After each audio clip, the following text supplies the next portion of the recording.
नमस्कार दोस्तों, आज मैं कामाक्षी सिंह आपको सुनाऊंगी अपने द्वारा रचित एक व्यंग।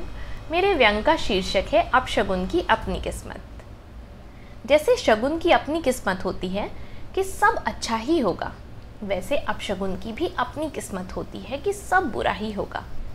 दिया बुझना अपशगुन माना जाता है यदि हवा से बुझे तो, परंतु घी खत्म होने पर बुझता है तो अपशगुन नहीं मानते। ये बात मेरी समझ से ज़रा परे है, क्योंकि ये भी तो हो सकता है कि दिए की गर्मी से भगवान को गर्मी लग रही हो, इसलिए भगवान जानबूझकर हवा चलाते हैं कि दिया बुझ जाए और गर्मी ना लगे। भगवान सब भक्तों के मन की बात समझे, तो क्या हम भक्तों का फर्ज नहीं है कि वो भी भगवान की सुविधा का ध्यान रखे। मेरी एक परीक्षा का केंद्र दिल्ली में था। मैं अपने दोस्त के घर पर रुकी थी, जिसका घर परीक्षा केंद्र के पास था।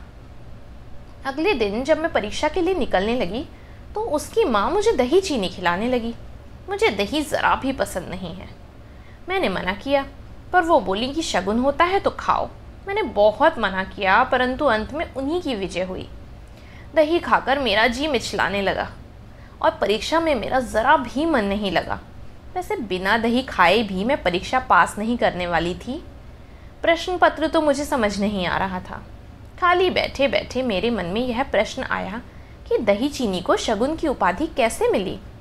बहुत सोचने पर मैं इस निष्कर्ष पर पहुंची कि पुराने ज़माने में एक जगह से दूसरी जगह जाने के लिए साधन तो थे नहीं, पानी भी आसानी से नहीं मिलता था, इसलिए लोग घर से ही दही चीनी खाकर निकलते होंगे ताकि कड़ी धूप में भी काफ़ी समय तक प्यास न लगे। वह चीनी में ग्लूकोज होने की वजह से शरीर में ऊर्जा बनी रहे। परंतु आजकल शगुन की जगह अपशगुन बन गया है, क्योंकि पचने का समय ही नहीं मिलता और हम अपने गंतव्य तक पहुंच जाते हैं।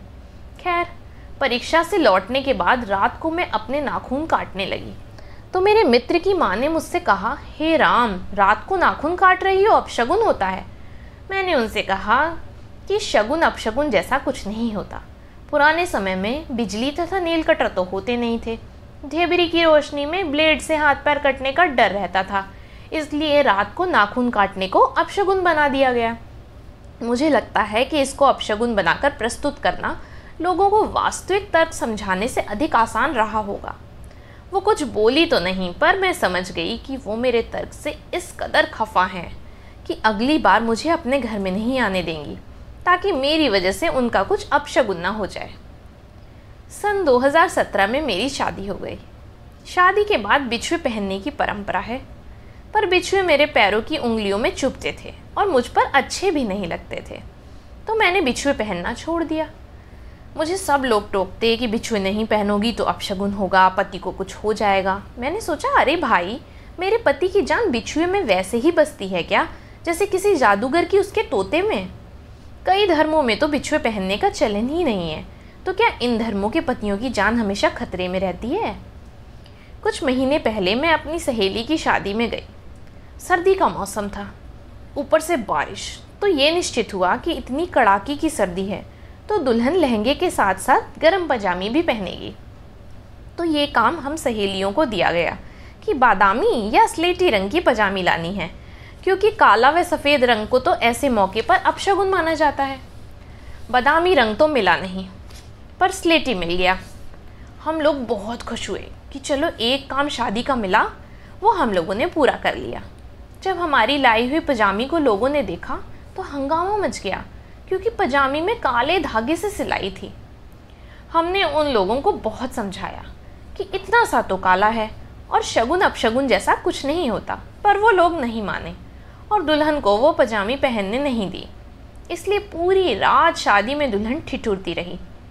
फिर काले कोयलों को जलाकर दुल्हन की ठिठुरन मिटाई गई। तब बस मेरे मन में यही ख्याल आ रहा था कि शादी में लोग ऐसी बातों का कितना ध्यान रखते हैं कि काला और सफ़ेद ना पहने, पर ये सब करने के बाद भी तलाक क्यों होते हैं। सब शगुन किया, फिर भी ऐसा क्यों। तब मन को बहलाने के लिए सोचा कि सब चीज़ का ख्याल तो रखते हैं, पर काफ़ी लोगों के बाल तथा आँखों की पुतली काली होती है, तो शायद उन्हीं लोगों का तलाक होता होगा, भूरे तथा सुनहरे रंग वालों का नहीं। पर फिर मन ने तर्क किया कि भूरे तथा सुनहरे बाल वाले विदेशियों में तो और ज़्यादा तलाक होते हैं। शादी की रस्में चरम पर थीं।